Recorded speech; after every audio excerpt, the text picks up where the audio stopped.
Hello, and thank you for joining us on the Exploring Consciousness podcast. I'm your host, Donna Rebadow. This podcast is a field guide for people who would like some help and guidance on their spiritual path. I introduce, review, and share consciousness in its many dimensions. This is for the curious adventurer who isn't afraid of asking for help. So dream, dare, and let's begin today's episode. Tom Campbell is the author of My Big Toe trilogy that unifies science and philosophy, physics and metaphysics, mind and matter, purpose and meaning, the normal and the paranormal, as well as shines a light on the common spiritual basis of the world's major religions while placing belief, dogma, and creed into a bigger picture. My Big Toe stands for my big theory of everything, and in physics, it's uniting the micro and the macro worlds together. The attributes assigned by some theologians to their concept of God are very similar to the attributes of the larger consciousness system, LCS, as scientifically derived by Tom. The next big cultural and scientific paradigm shift is virtual reality, as Tom has said for over several decades. Virtual reality is now a more widely accepted concept in science and technology. Tom combines a fundamental understanding of consciousness and virtual reality to back up this prediction with a logically and scientifically derived My Big Toe theory. This theory explains most of the remaining big questions in both physics and metaphysics. As a former NASA physicist, Tom worked as a large complex systems analysis by day and collected evidential information in the larger consciousness system by night. Tom delivers information through his unique abilities and experience that you will not find anywhere else. So welcome to today's podcast. I'm here with my very good friend and mentor, Tom Campbell. Hello, Tom. Hello, Donna. Thank you for participating in the podcast today. I appreciate it. Thank you for giving me the opportunity to participate in the podcast today. So the podcast, Exploring Consciousness, is for beginners. So a lot of what I'm going to say and would like you to direct is for people that just are realizing they're becoming aware and that we're more than something physical. So my first question, I'm going to do a little intro. There's a wonderful YouTube video I've directed my listeners to watch before listening to this podcast, my Big Toe's most controversial questions, so that they're familiar with what we're about to talk about. In that YouTube, you were asked, who are we really? And described 4 levels or dimensions that we exist in. 1, we as an avatar. 2, we as a free will awareness unit. 3, we as an IUOC, individuated unit of consciousness, and we as part of the all. So my first question for the beginner, a lot of times they're not familiar with computer games or simulations, but they might have watched the movie Avatar. So can you summarize or give a brief description of those 4 dimensions and what happens in each one? Well, sure. We'll start pretty much in the same order that, Okay. That's sort of the bottom up order rather than Bottom the up. top down. Yeah, so we'll do the bottom up. And we'll start with the avatar, okay? An avatar is a rendered visual character that a player plays. Okay, now if you saw the movie Avatar, then you notice that the big blue guy was the avatar. And his player, the person that was playing him, was the guy with the bad legs who. Yeah, the Marine Corps guy. Yeah, the Marine Corps guy that had problems walking after an accident of some sort, I believe. Yeah. So he was the player. So when you have an avatar, you also have a player, and the avatar is something that is rendered within a reality. Okay, now in that case, they had a body, if you would, an avatar body, and that body could run around in that particular world with big blue people in it and do the things that big blue people did and interact with the big blue people. But it really wasn't a big blue person. It was the Marine guy with the bad legs. Yeah. He was the one making all the choices for the avatar. So that's kind of the definition of an avatar. Now, if you play video games, say The Sims, then you have a Sims character, and that Sims character is drawn on the computer screen for you to look at, and you make all that Sims character's choices. So if you want the character to go to the refrigerator and get something to drink, then you can do that. And he'll get up out of his chair and walk over to the refrigerator and open the door and whatever. And you can manipulate what he does by making the choices and pushing the right buttons that then have those choices play out. And World of Warcraft, now that's one of magic workers and monsters and that sort of thing. Wizards, magic users, elves, that kind of of characters. And all of the characters there are played, all the avatars are played by various players. So at any one time, there may be, 1 million players playing World of Warcraft, and they may be all over the planet. They could come from all over the planet, and they're all playing at this game, and they're interacting with each other. Now, besides that, there are things called non-player characters, which are the characters that the computer is playing, which in World of Warcraft is usually the monsters, because one of the goals of the game is for the players to beat the monsters. So the monsters are often played by the computer. That's not played by another player. So that's kind of the parlance of what we mean when we use the word avatar. It's a body that has a player, but that body is in a virtual reality. Avatar goes along with virtual reality. And that avatar is in a virtual reality wherein, from that avatar's viewpoint, it's in a physical reality. So if you're an elf or a barbarian wandering around in World of Warcraft, that World of Warcraft map looks like a physical reality. It has trees and rocks and skies, and sometimes the sun's out, sometimes it's day, sometimes it's night, sometimes it rains. To get to one place to the other, you have to walk or run or fly on a flying lion, or you have various choices of things you can do. But it's, if you trip, you fall down. If you stay underwater too long, you drown. It has all the characteristics of a physical reality, much like ours. Obviously, it's patterned after ours, so the players are familiar with the way it works. There's gravity and other such things. If you throw a rock, then it travels on a parabolic trajectory, and because of the gravitational field. So it's all generated mathematically by a computer. So the computer generates all the scenes, the rivers, the rocks, the players' bodies, the avatars. It generates all that. And when a player makes a choice, then that choice goes up to the computer, and the computer then draws the avatar following that choice, executing that choice. And then there may be consequences in executing that choice. You may run into another player, or you may run into a monster or something. So there's consequences. Then the computer computes the consequences of making that choice and sends it back to the player in terms of a visual of the character, turning around, doing something and having consequences.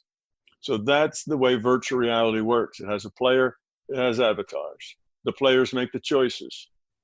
Now, some interesting things about that, as long as we're trying to develop the basics so that people can follow the conversation, is that from the avatar's viewpoint, the virtual reality is like a physical reality from that viewpoint. But the computer that's computing the reality can't be inside the virtual reality. The computer computing the reality has to be outside that reality. In other words, it has to be non-physical from the viewpoint of inside that virtual reality. And the player, likewise, has to be non-physical to that virtual reality. So you couldn't have the player also being a virtual, character in the virtual reality. The player has to be outside that virtual reality. So the player has to be also non-physical from the viewpoint of inside the virtual reality. So if you're an elf and you're in the World of Warcraft, then your player is elsewhere, making all your choices. And the computer computing your reality is elsewhere. Just like the Marine guy in Avatar wasn't in the environment. He was back at the ship. He was back at the ship. That was his reality. That was his reality. Yeah, he was back at the ship. That was his reality. Exactly. Although in the movie Avatar, it doesn't exactly follow this gaming mode, because the other blue people that were back there were in their own physical reality that existed, Yeah, that was different. Yeah. Anyway, so that was a little different, but more like the Matrix, where you had this world where you could walk down the street and interact, but it was all inside the computer. Got it. You actually were just a body with a plug plugged into the back of your neck, and you were getting the signals, and that's the virtual reality kind of definition, is that you're the player and you're not in that same reality frame. So in the movie called Avatar, you actually were. Okay. Because that guy's body was in the same reality frame as the blue people. He was just back at the headquarters where the military group was, and the blue people lived out in the jungle. Right. But it was all part of the same reality. So it's not quite the same. But anyway, that's kind of the idea.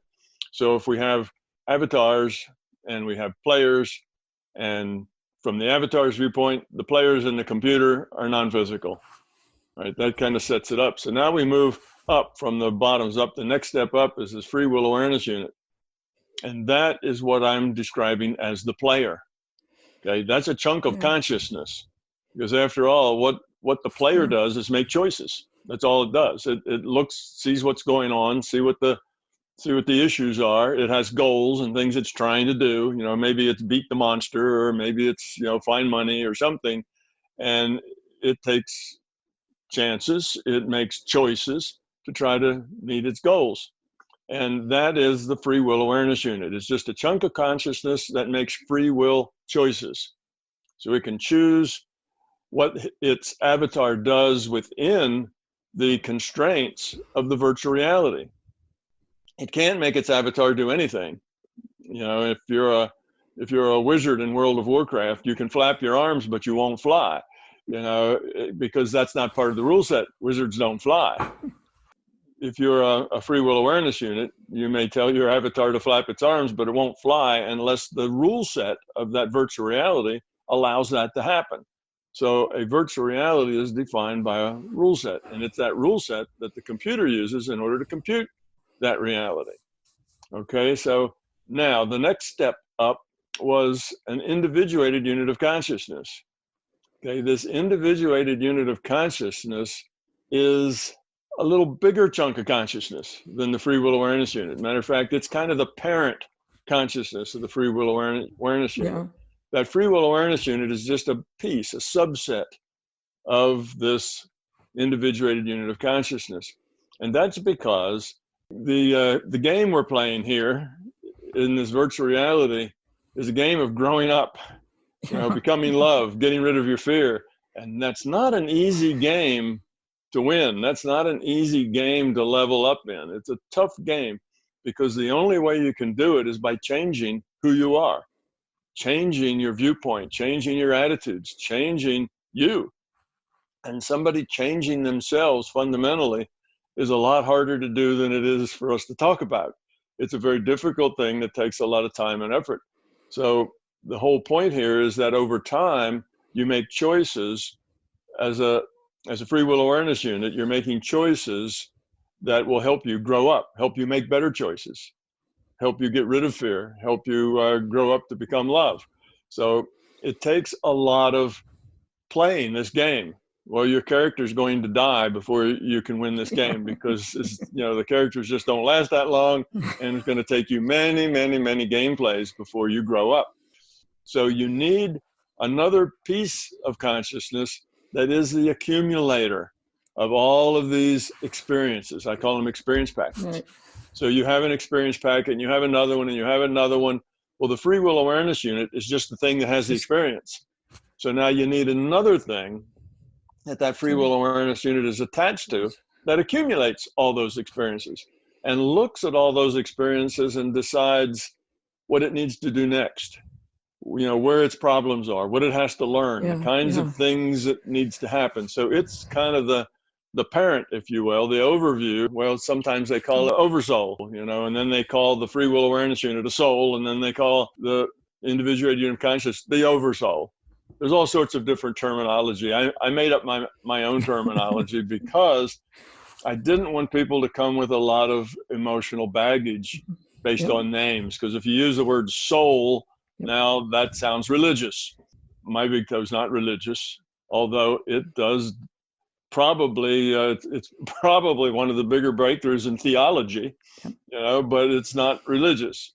It's a chunk of consciousness that takes a piece of itself. That piece of itself makes choices for an avatar, and it collects all those pieces and sorts them and sifts them and does some statistical analysis on them and decides what's next. So it's kind of in charge of what do we do next. And once it figures that out, it just takes a little piece of itself, calls it a free will awareness unit, and logs it on to another avatar. So that's what it does. Now we'll take the last step up, which is the larger consciousness system itself. Well, this individuated unit of consciousness, and that's what you and I are, and all the other people out there listening to this, we're free will awareness units within an individuated unit of consciousness. And this individuated unit of consciousness didn't just pop up all by itself. Well, what do we have here? 7.5 billion of them. It didn't just all pop up like, mushrooms after the rain. And their source is the thing I call the larger consciousness system. And they are a part of this system. So there's this big consciousness system, and it broke off pieces of itself, which were individuated units of consciousness. Okay. And it did that because in its own evolution, it was kind of stuck because it was one big monolithic thing, and it was stuck with its own viewpoint, if you will, and there's fewer choices there. There's fewer possibilities of what you can grow into if you're just one thing. So it broke off pieces of itself, called them individuated unit of consciousness, gave them free will, and now they could interact with each other, such that the potential of that interaction now, because you have independent players, that potential interaction now grows hugely. Because what about all these independent players? Now what can you make out of that thing? So it did that, just like cells did the same thing. The cells divide, in order to make a multi-celled creature, because multi-celled creatures have more potential than single-celled creatures. That's just the way it works. So those are those four layers. So it starts with the larger consciousness system, which all the rest of it are parts of it. So we're just kind of going down like in a Venn diagram of drawing circles inside of circles inside of circles. So you've got the larger consciousness system. The individuated unit of consciousness is a subset of that. And it has all the properties and abilities, or I could say the potential, not abilities, but all the properties and the potential of the system itself. It can grow up just like the system's grown up. It's just a piece of the system. And then it has a subset of itself. That's the free will awareness unit, which is the thing that actually logs onto the avatar. Then you have the avatar, which is just something that's computed by a virtual reality rendering engine, if you will, in a game. And that's like the Sims character or the elf or that sort of thing. That's the thing that's actually interacting with other avatars in a virtual reality. And those interactions between those avatars creates choices, all sorts of choices, because now you have 7.5 billion avatars, all with free will, interacting with each other. And you can see that can produce a lot of mayhem and chaos, but also a lot of love and cooperation and creating some very, magnificent things together too. So it has all this potential, and that's the idea. So that's kind of those four things and where they fit in and how it all flows in a virtual reality. Thank you, Tom. I have to tell my listeners how much you've affected me. I think one of the first things you did was you said, suspend your beliefs. And by doing that, I was able to get into these dimensions to say, I don't have to worry about my beliefs or my fears. I just need to know that I'm more than something that's physical. That was really number one for me. to suspend my beliefs. Number two, that's been hard for me is that this seems so real, and you've talked about this being real, my avatar being so real. And I know for 1 year, I was like, then where am I? Where is my consciousness? And I know it appears real, and I can go into these 4 areas. I'm in an avatar now. I'm a free will awareness unit now. And my question is like, not how to get to each one, but where is it? Or it's really hard for me to know, Well, then where am I? Yeah, the reason it's hard to where am I? Where am I guess, is a secondary question to what am I? And we already just discussed the what am I, right? We just did that. Yeah. All right. The where am I? Problem with that question is that we as free will awareness units logged on to avatars, Yes. every piece of our experience, every piece of data we've gotten, everything we know of, we've gotten as data through an avatar. Yes. So our perspective is the perspective of the avatar, because it's not like we're at a computer playing this avatar and we can go take a break. Right. Go have a sandwich and then come back, put the game on pause. We can't do that. This is a 100%, involvement in this avatar. So we are that avatar 24/7, and we have been since before its birth. So that's the only thing we know. We didn't come in with any memory when we logged on to be the free will awareness unit of that avatar. We didn't bring any memory with us. So everything that we remember and know is what we learned through being that avatar, through, making choices for that avatar. So we have the avatar's perspective. Yes. That's why we think that our physical body is the real thing. But this physical body is no avatar, it's the real me, because that's the perspective we have when you're completely, embedded in the game, and that all your experience is the experience that your avatar has had. So when we're here in this virtual reality, it's a 3D virtual reality, up, down, and sideways, right? We have 3 dimensions here, and everything has a place.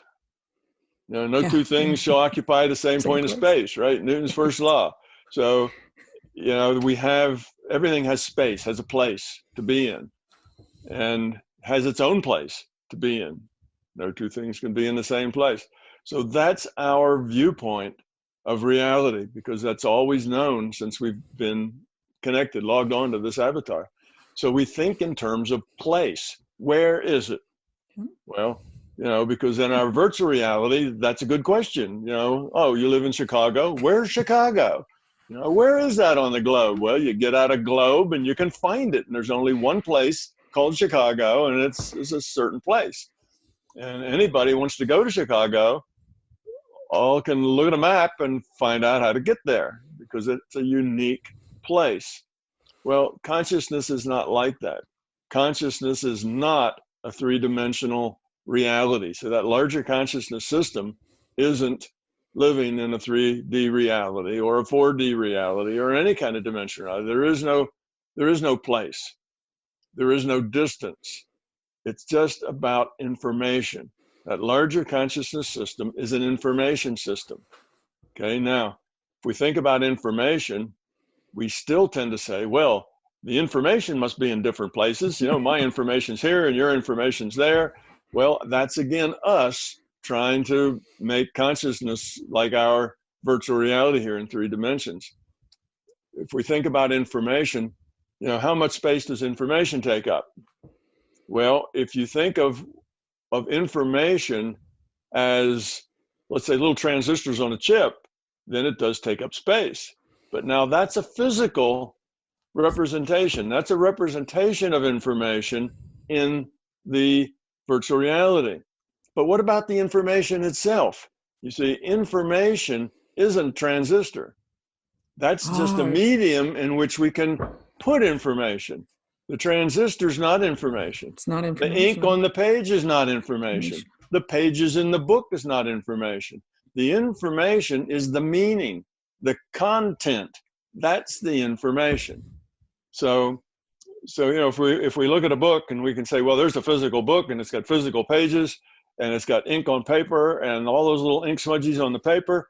That has to do with a language, and that language then has information. Well, the book, the ink, the paper, all of that is just a physical thing. Mm-hmm. It's a thing that can carry data. Okay, it can carry data, and those ink squiggles represent data, but they're not information. It's the meaning of all those squiggles. What's the significance of all those squiggles the way they are? All that ink on the paper and the page after page. What's the significance, the meaning, the content? That's the information. And only a consciousness can take in information. A book can carry data. A consciousness can look at the data and turn that data into information by interpreting it. Okay, now that information as data can be interpreted many different ways. You take different consciousnesses, and looking at that ink in that book, they'll all come to different conclusions about its significance, what it means, and so on. And each consciousness interprets it based on their own experience, who they are, how much they know, their level of education, their experience, how much they've read, how much they've done, how much they've seen. So they take what's in that book and they turn it into information interpreted in terms of their own experience base, their own knowledge, their own beliefs, their own misinformation, their own errors, they interpret into whatever it is they've got inside themselves. So the information isn't the ink, isn't the book, isn't the transistors. It's the meaning and significance of it. That's information. The rest of it just represents data. It's ways of storing data. So I can store data in transistors on a computer chip, where a transistor is either on or off, a 1 or a 0. So I'm actually storing data as binaries on this chip by millions and millions of transistors, that each transistor represents a 1 or a 0. So that's a digital way of storing information. I can write information down in a book. I take my pen and I can write it on a paper. Well, I'm storing data on that piece of paper. And I can take that piece of paper and put it in an envelope and put a stamp on it and mail it to you. And information now is traveling from me to you. And you get that letter and you open it up and you look at it. And you then translate that data that's on that paper into information, which is the meaning that it has for you.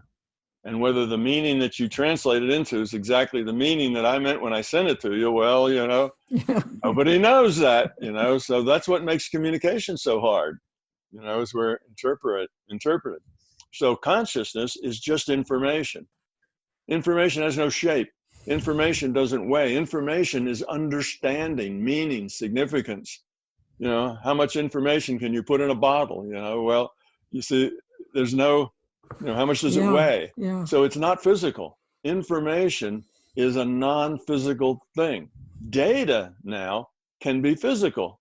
You can store it as on transistors. You can store it as ink on paper. You can store it in all sorts of ways. That is data that you've stored in a medium. So the transistors are a medium, the paper and ink's a medium. You could put little chips in rocks or whatever they did a long time ago, pictograms, and you could do that. And that's a medium.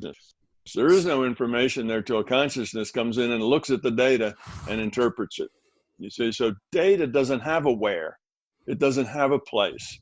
It doesn't have an extent. It just has to be interpreted by a consciousness. So there is no physical aspect of information. It's non-physical. And when it's non-physical, it doesn't need a three-dimensional place to get around in. You see, it's not any distance at all from all other information. So it's hard for us to imagine because our minds tend to want to put everything into a structure like the structure we're used to, a 3D structure. So we ask questions like, well, where is it? Because that's just our habit. That's the way we do things. Where's Chicago? That's a good question if you want to go to Chicago. But to find information, it's nowhere and it's everywhere. It's not in any particular place. doesn't have distance. How far is it between chunks of information? Well, there is no distance. How far is it between pieces of your understanding? How far it is between various parts of your interpretation of something. Well, there is no distance in mind. There is no distance in consciousness.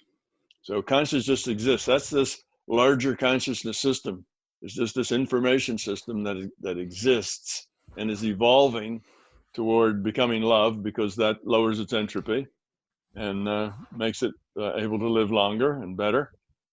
So that's, so questions like that, where we want to take this consciousness, somehow stick it in a physical structure, and we just can't do it. That's why it's so hard. That's why it seems impossible to place where it is, because it is impossible. It's like it's going back and forth between philosophical questions and mechanical questions. The philosophical questions about becoming love and evolving, and the mechanical questions about where is it, how do we get there? It seems to be, for me, going back and forth. Okay, philosophically, we're non-physical. Philosophically, I just understood everything that you said. Makes a lot of sense. Now, mechanically, I want to say to get there, but I mean, and I know that's not right. it. Where's right? there? Yeah, right? I'm not. Yeah. So it's, you gave us the binaural beats. I know that we can get our intellect to stop processing this reality.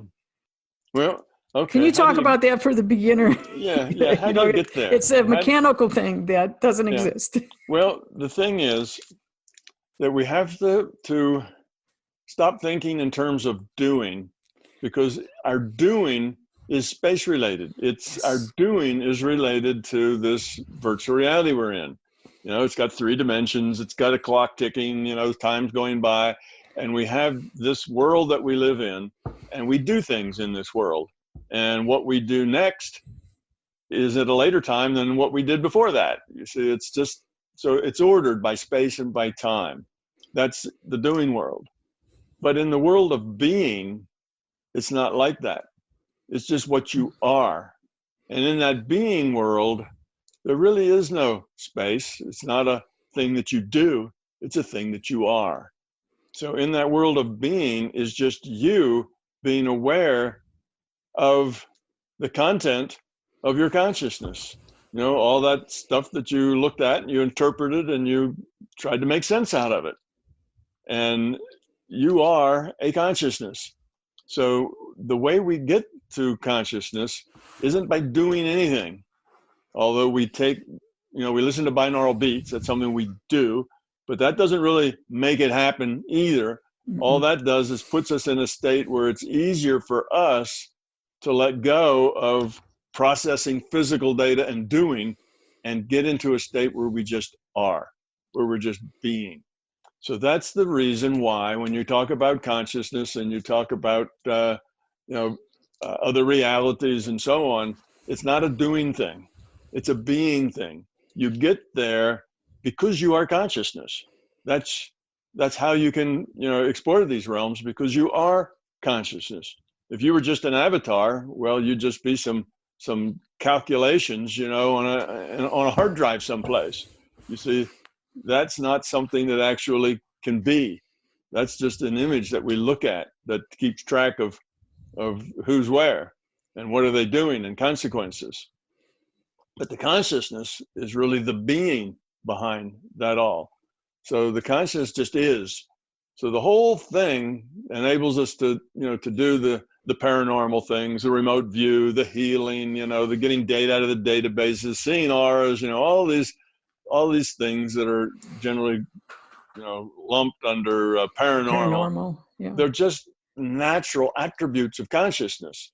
And the way you access them is to not do, but be. There is no prescription. You see, first do this, then do that, then, look at the full moon, then stand on one leg, then howl, and then when you I've done all those things. Yeah, when you've done that, then you can remote view.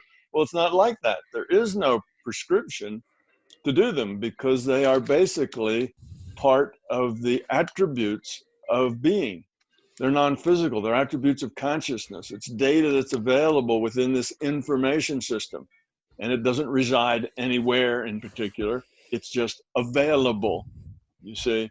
So the first step is to let go of our sense of the physical and just be.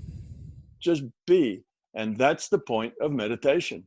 In meditation, they tell you to sit down, get all the thoughts out of your mind. And if a thought comes in your mind, well, set it aside. Tell it to go away. You don't want any thoughts in your mind. You want to sit there and be empty. You want to sit there with a blank mind, but you're still aware. So what are you? You're just being. You see, when you're not processing physical data, when I'm not sitting in the chair because I feel the chair pushing against me, or because I'm uncomfortable, because my leg just fell asleep, or I hear traffic outside, horns blowing. You know, if you live in a city, there's always noise around you all the time. You know, if you process all that stuff out there, now you're processing in the physical. You're processing a virtual reality that appears to be physical from your viewpoint. Whereas when you meditate, you let all that go, and you let all your thoughts go, and you just be. So that's the whole key of meditation. It gets you out of the doing loop into the being loop where you are. And now once you get there, then you can just experience. Your intention will tend to take you places. Your intention will tend to attract information to you that is in answer to your intent, you know, your questions and so on. So that puts you in a totally different space. And once you get solid in that intuitive space, we'll call that an intuitive space versus an intellectual space. Once you get solid in that intuitive space to where you're not jumping in and out of it and you're not process it with your intellect, you're just there, then all the paranormal things just become pretty easy. It's a matter of focusing your intent to do various things, get data, you know, heal somebody, heal yourself, remote view, whatever. It's just a matter of focusing your intent, because all you're doing is picking up information from the information system called consciousness. It's that being in the zone that the athletes talk about. When you're in the zone, yeah. when you're in the an zone, artist, when you're an athlete, when you stop thinking about it. Yeah, being in the zone means you've told your intellect to sit down and be quiet. Or you can duct tape it to your back. Just bring it along with you. Yes. So that's the key. And to do anything really, really well, you need to get in the zone. Yeah. Anything. Whether it's running a race, you know, throwing a rock, you know, typing on a typewriter, anything that you need to do and do it really, really well, you can do it better from being in the zone, because you stop processing your intellect about how to do it and just do it. And with practice, that just doing it now is starting to work from the intuitive side. And that's so much more precise and so much quicker and so much more connected and, coordinated and so on, that you can just do better. If you use your intellect, you're always stuck with this intellect trying to process, figure things out. Did I do that right? Okay, where's the T? Okay, it's this finger just up off the home key line, you know, up there, that's where it is. And then the E's next to it. And, you know, if your intellect has to tell you where the keys are, you'll never type very fast. Maybe if you practice a whole lot, you might get up to 10 words a minute, maybe, but that's about the limit for processing it through your intellect. You have to get in the zone to where your fingers just do whatever they need to do. You see what you're typing, and your fingers just do it without you having to tell them what to do. That's being in the zone. And that's a much more powerful, a much more productive, a much more effective way of typing than using your intellect to solve the problem of where to put each finger. Well, it's true, you know, any athlete will tell you that the difference between the guys that win and the guys that almost win is mind. It's all mental. It's attitude. It's getting in that zone and staying in that zone. That's what makes the difference between the guy who comes in first and the guy who comes in, you know, third or fourth. That's just really the key. If we remember that we're human beings, not human doings. Yes, that's a good way to put it. Never heard it put that way before. Yes. For the beginners, this is all really good information because you've given us a structure, 4 levels. You've given us an idea of what this is. So it helped us break open our brains to know that we're more than physical. You've given us vocabulary. You've given us ways to think about it, and then told us how to be and to practice the intuitive side. Is there anything else that you would tell a beginner that we haven't covered yet that might be how to start? Is there, like specific YouTube or yes. your book or, okay? Well, there's a lot of resources out there. So if you're a beginner and you need a little more information or a little more time to find this out, to find this to be reasonable rather than crazy, then there's lots and lots of videos on YouTube, hundreds, probably thousands and thousands of hours out there. Every time I do a talk someplace, I try to copy it and, on tape. A lot of it's on video, some of it's just audio, but there's lots of it out there. And I get into more details. I talk about applications. How does it affect your life? How does it affect your relationships? How does it affect your world and your worldview? I talk about science. How does this big toe of mine, derive science? And how does it drive quantum mechanics? How does it drive relativity? So I talk about science. I talk about how it affects your life. So all of the applications are out there on YouTube. And the book is free on Google Books. You have to read it on your computer screen, but it is free. But it doesn't cost that much either. You get 3 books for like $20-some, which is like $8 a book or something. Yeah, they're really they're really not all that expensive anyway, and you get them all the usual places: Amazon, bookstores, et cetera, et cetera. So those would be the 2 big resources. But you started the conversation saying that one of the things that helped you a lot was learning to suspend, your sense of reality, suspend your beliefs. Well, I generally tell people to suspend their beliefs because that helps them get into the state of just being. Because these beliefs are all tied up with doing and naming things, and it's all tied up with the intellect.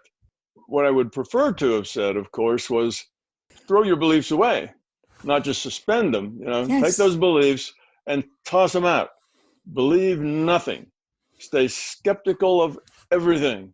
Believe nothing at all. So belief is a problem. So you not only want to suspend them, you really want to rip them out by the roots and throw them in the trash. That's what you want to do with your beliefs. So you have no beliefs. You only have your own experience, and your experience has to be what defines your truth. So if your experience is small, because let's say you've never gone more than 25 miles from where you were born, and that's your experience, then your reality is going to be small. If you have a much bigger set of experience than that, then your reality is going to be bigger than that. You have to define your own truth in terms of your own experience.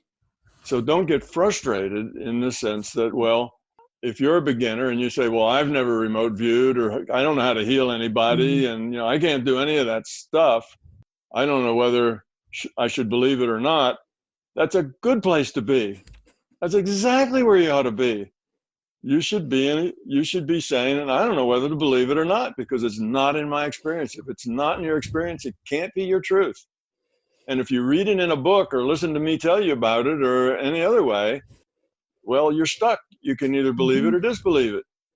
You can say, well, okay, I have friends that do that sort of thing, whatever, so I believe it. Well, it's just a belief. It's not going to do you any good. The only thing that will do you some good is to not be so lazy and start learning how to do it. Get the experience. Find out, what do I have to do to make that part of my experience? And when it's part of my experience, I'm going to be careful that I'm not led down some la-la lane of believing something that isn't true. It's got to be my experience to my standards of credibility. And that's the way it should be. Take all your beliefs and throw them out. You have to generate your own truth through your own experience. If you believe things because somebody told you, that's a very weak way to go through life. You're not really making your own way. You're riding on the backs of other people, and you're going where they tell you to go, thinking what they're telling you to think. You're believing what they say or disbelieving what they say, and both of those will get you an equal amount of trouble. You're going to believe things that aren't true, and you're going to disbelieve things that are true. That's the point. Disbelief is just another form of belief. I believe it's not true. I believe it is true. They're both just beliefs. So you need to get rid of all of that. Stay skeptical and try it out. See where it takes you. Spend some time with it. If it doesn't change your life, or if it isn't important to you, then walk away from it. It's not that important. So I'd say to the beginner, in the beginning, I guess just suspend your beliefs, because if you try to let go of them, it's probably too scary. Because your life is built up on beliefs. Your whole reality is built up on these beliefs. People think, things you've read, things people have told you, things that are just part of the collective consciousness that are just out there, and we just absorb them because we're consciousness. So we absorb things out of the collective consciousness. So we have all these beliefs and attitudes and things we think are true. And to say just throw all that away would terrify most people, because that is the structure of their reality. Their reality is based mainly on belief and on fear and on ego. And it's the fear that creates the beliefs and the ego.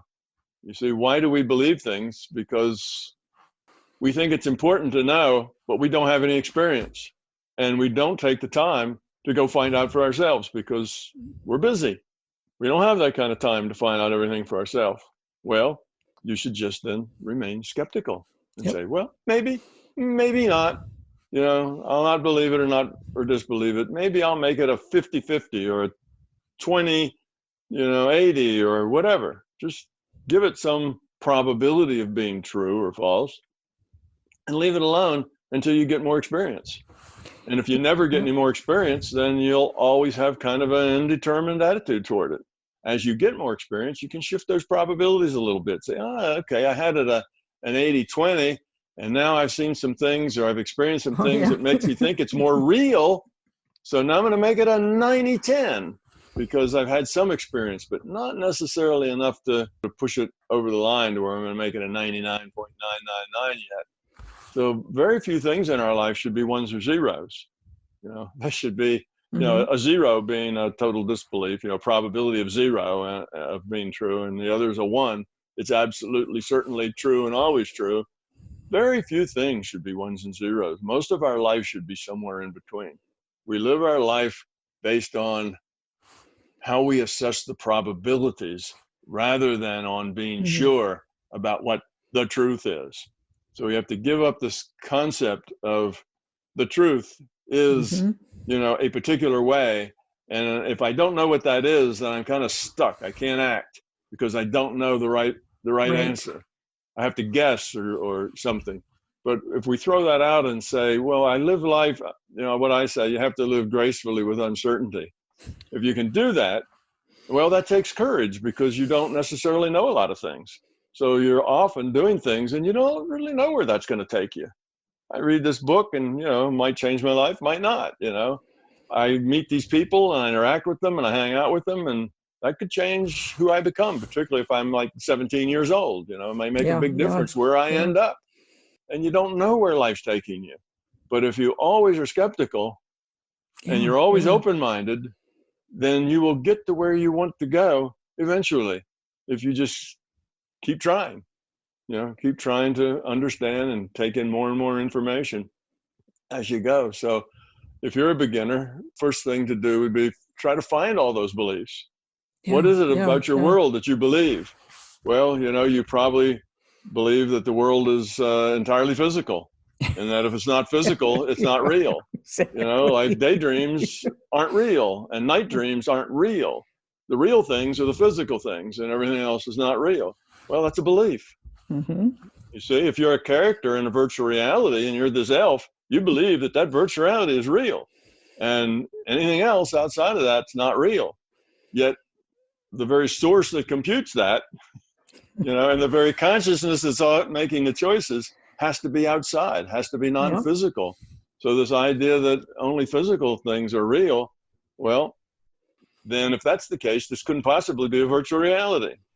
You see, if only physical things are real. Right. But science, quantum mechanics keeps telling us that that's not true, that materialism is not a fact. It doesn't work. It doesn't answer the mail. The things happen in quantum mechanics that couldn't happen in a physical reality. It's a probable reality. Probability and statistics is how reality works. It's not a material reality. So you have beliefs that you don't even know are beliefs. Don't even know. You think your beliefs are facts. Yeah. That's the thing about a belief. As soon as you believe it in your own mind, it becomes a fact. So now the fact that, all reality is physical is a fact in your mind. Yeah. It's not even something you need to question. Any scientist, you can ask almost any scientist and they'd agree with you. Yes, the physical world's the only world. There's nothing else real besides that. But see, that leaves a whole lot, probably about 80% of the most significant part of your life out.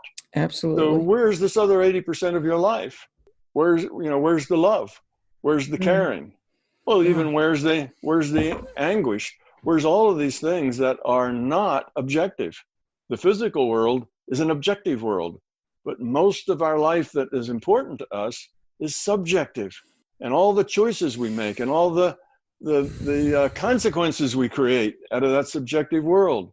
Should I be friends with these people? Should I marry this woman or this guy? Should I have 6 children or 3 children or no children? Should I, wear my hair long or should I wear it short? All of these things are choices that we make, and they help define us. We are the sum of all these choices. And most of the choices that are important isn't what color is my car, what material is the roof of my house made out of. Those are all objective things. Those aren't the things that are really important. The stuff that's important to us are the subjective things. Relationship is almost entirely subjective. Well, relationship, to your significant other, to your children, to your parents, to your neighbors. I mean, relationship is pretty much the center of what it's all about. And none of that's objective. It's all in the subjective world. So when you say this is a material reality and only things that are objective and solid and material are real, you've just blown off the most important part of your life as not being real. All that subjective stuff, has no basis in reality.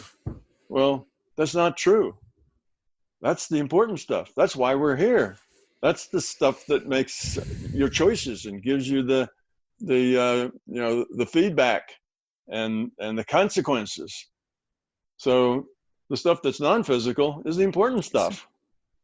If you get into this materialist viewpoint, it's not a good viewpoint, because they would say that all of that is subjective is just a hallucination.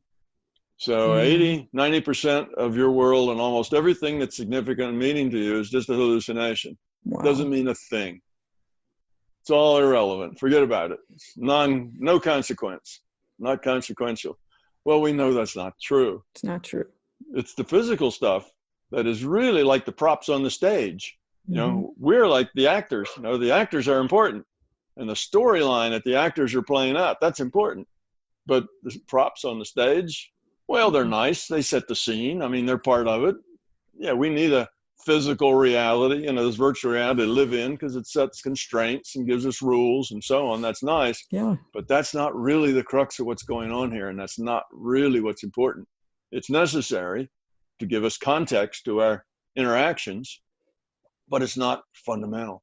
It's not the stuff that's most significant. So once you kind of realize that, you realize, reality really is bigger than just the physical.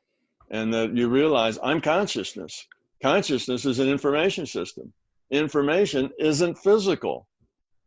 Information is at the core of everything. And information's non-physical. So how could the only reality that matters be physical when the thing that derives everything else is information and isn't even physical? So and we're not just playing with words here. We're really talking about Right. very fundamental concepts of how you see yourself and see the world, see your reality in front of you. And most of us, because we've just kind of picked these ideas out of the ether, we pick them out of the collective consciousness. We go through life and say, yeah, reality's physical. Dreams aren't real. Daydreams aren't real. Nobody can heal anybody else with their mind. Nobody can remote view. These things are impossible. Seeing auras are just a bunch of fuzzy-headed people having delusions. We can say all that, but that's the case of people having beliefs, and the beliefs just aren't true, but they have them without even thinking about them. They just get that out of our culture. So that's why I say you need to throw out all those beliefs, all of them, of all sorts. And though that is a very scary proposition for most people, you can start just by suspending them temporarily as you gain, insight into a larger reality than just the physical one. Well, Tom, you cracked open my head. And you're right. I did suspend my beliefs and then threw them all out and got into the subjective, and I changed everything. And you're right. So it's really a great way to look at it. And I got to tell people how much I love you, how much I've evolved. I'm evolving as we speak. You saw me at the beginning. You've seen what I've gone through. And you've changed my life. I really want people to get to know you, to know what you're really saying, and to get at the heart of all this, at all the non-physical. So I was going to say, for the beginner, realize that you do have an inner life. Realize that you do have an intuitive side of yourself, and treasure it. Treasure that intuitive side. Don't just push it away and say, you can't depend on that. Work with it, develop it. And if you spend even a tenth as much time developing your intuitive side as you have spent developing your intellectual side, you would be a totally different person now. You just say, I do have that inner life. I do make choices. I do have relationships. What I think and what I feel, all of that is real stuff that is important to me. It's not just some random hallucination. It's stuff that's important to me. Embrace it. Put your arms around that and own it. And that's probably the first step. It's just saying, okay, I do have this intuitive side. Where is it going to lead me? What can I do with it? Where can I go with it? And that'll probably put you on the internet, and eventually you'll probably get in a meditation class, which will lead you someplace else, and so on. And 5 years later, you'll be a different person.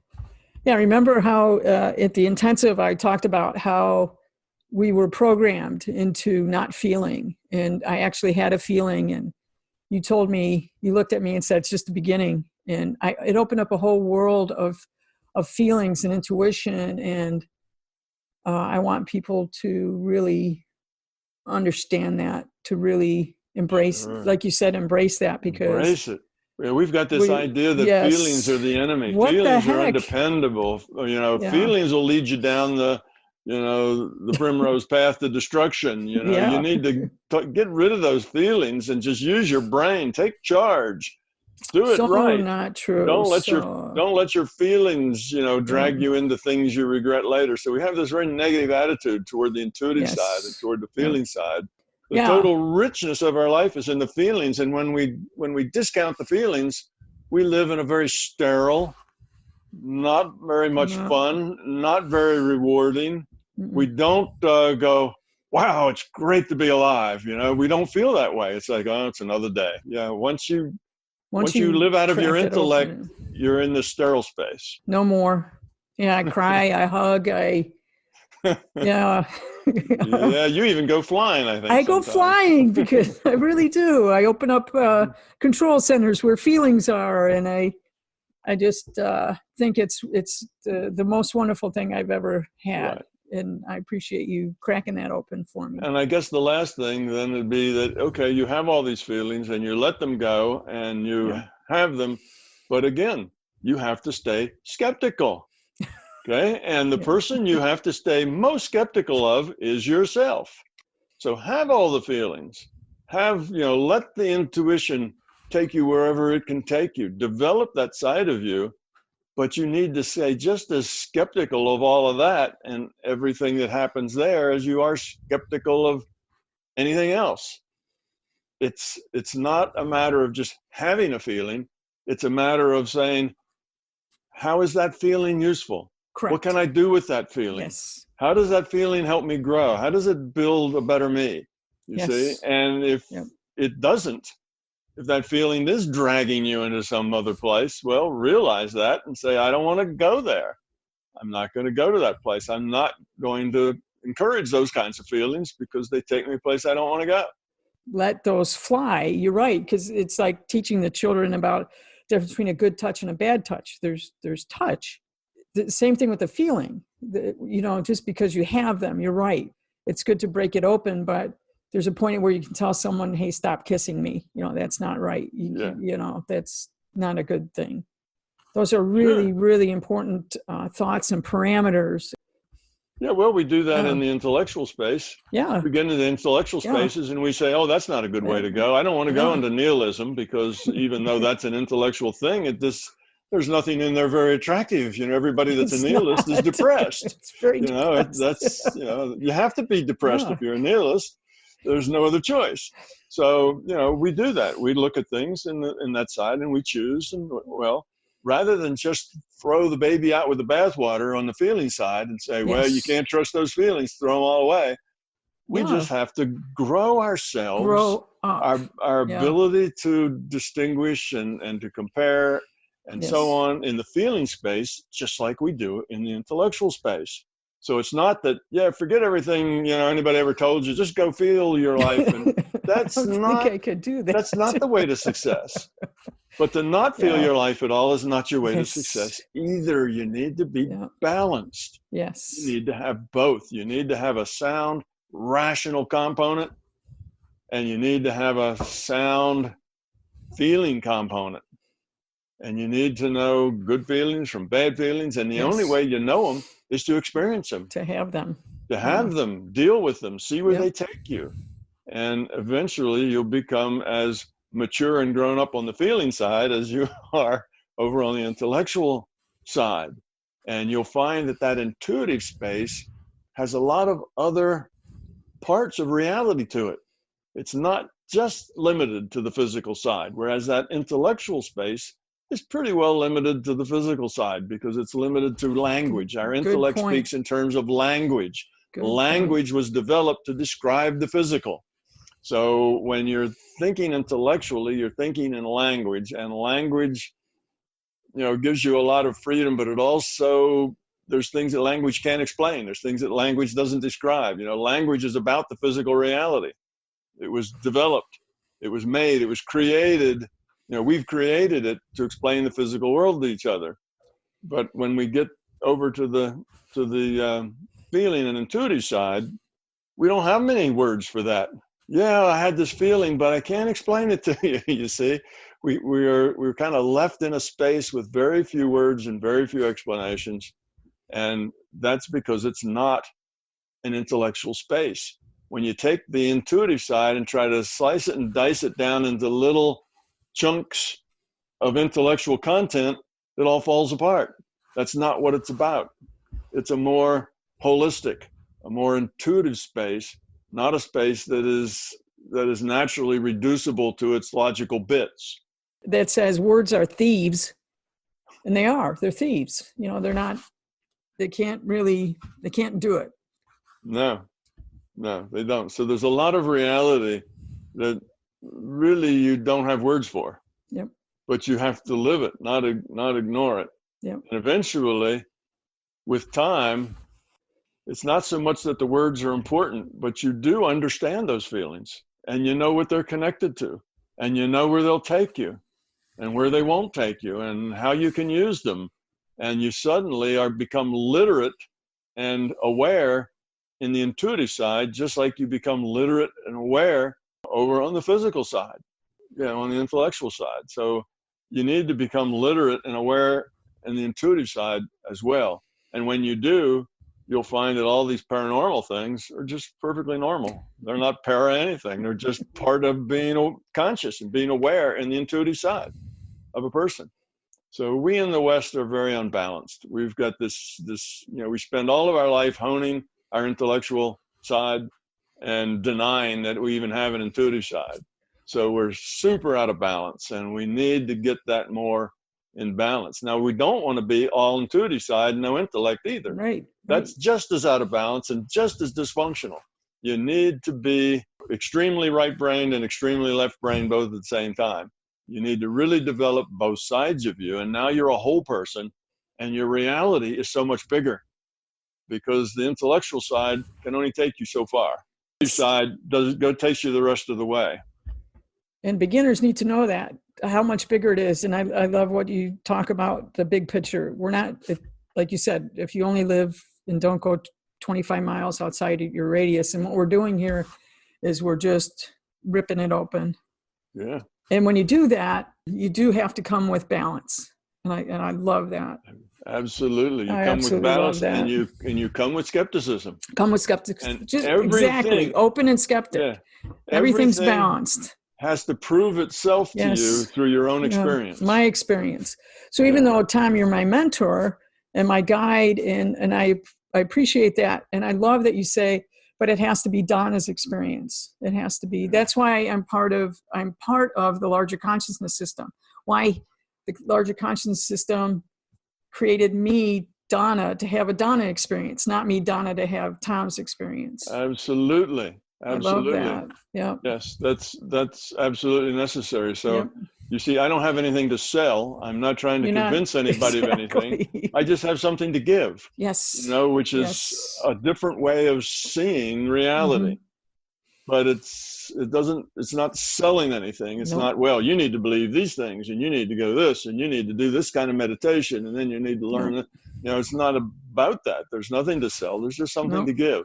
And you've given me that. You've given me the metaphors. And again, I can take the metaphor that you've given me and still decide to fly a certain way. Instead of over the Blue Ridge Mountains, I decide to fly over here, or whatever it is. You give and you give, Tom. You give freely. And I really, again, for my listeners to understand who you are, how much you give, and how many times can I say thank you? Just once is enough. My God, Tom. It's not like I go around saying, "Oh, what can I give here and what can I give there?" No. It's just, what else is there? You see, there's nothing else. Yeah. There's nothing else that really is productive in your life, really, other than what you can give. Yeah. That's what it's about. So it's not a matter of going around and trying to find things to give people. It's just being who you are, and it all takes care of itself. So I'm gonna tell you something that hopefully will make you laugh, and I'll probably cut it out, but I want you to hear it from me. And that how much we love dogs and how dogs are important to us. And I was telling someone, I go, if there was a model of a perfect human being, and I don't mean that you're perfect. I just mean if you had someone that's balanced, someone that's congruent, someone that isn't selling anything, it would be you. So I said, Tom is best in show. You're best in show for human beings. And I say that with great depth of love. Well, thank you very much. I just have to say that. That's how I think. That's how I feel. And since well, if it's how you feel, then that's your truth. It's my truth. So thank you. Yeah. There are many others besides me, though, who understand the things I understand. Yes, you do. I know there's Jürgen. I know there's other people that I feel the same way, but I appreciate it. Tom, thank you for your time, your insights, your thought, your giving. Thank you. You're welcome. Well, this has been fun, and hopefully we have helped a whole lot of beginners. Oh my gosh. Somewhere look around and say, reality may be bigger than I think. It might be. There may be parts of my life that I'm not even experiencing because I have beliefs that they don't exist. Exactly. So, and if we do that for people, then oh my God, that's great. That's the gift that keeps on giving. Yes. So if we accomplish that, then we've done really good work. And I appreciate you giving me the opportunity to be a part of being able to do that. So thank you too. All right. Thank you, Tom. Thank you so much. I love you. Love you too, Donna. All right. Until the next time. Until the next time. Thanks, buddy. Okay. Bye. Thank you for listening to today's podcast. We publish our Exploring Consciousness podcast on the Monday, Wednesday, and Friday of the second week of every month. Please check the podcast schedule and more on our companion website, exploreconsciousness.com. Thank you again for listening.